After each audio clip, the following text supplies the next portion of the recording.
I did. As a pilot in training, there were a couple of things that gave me pause.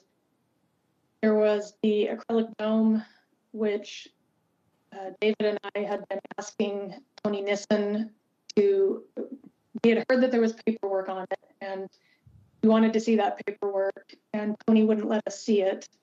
So that was my first red flag.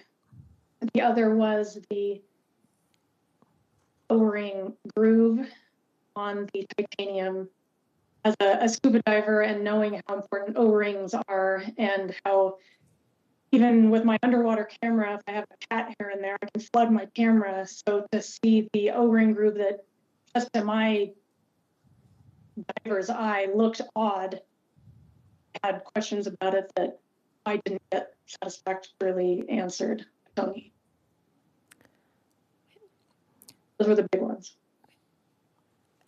When you were talking about the acrylic dome and you had asked Mr. Nissen to see the specs on the paperwork, did he give you a reason for why he wouldn't let you see them? Not at first. He just said no, he wouldn't give them to us. We found out later in the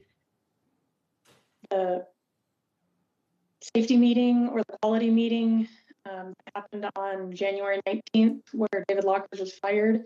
We found out at that meeting that the paperwork that Tony had actually showed that the dome was rated to 1,300 meters, and that was why he didn't want us to see it. You had mentioned that the O-ring groove looked odd. Can you kind of expound on that and explain what that means? The O-ring groove was what they call a double dovetail. So the actual groove itself was shaped like a triangle where it was wider at the bottom. And then on the ceiling surfaces in the groove, there were plunge holes. So round holes basically that were wider than the actual O-ring groove.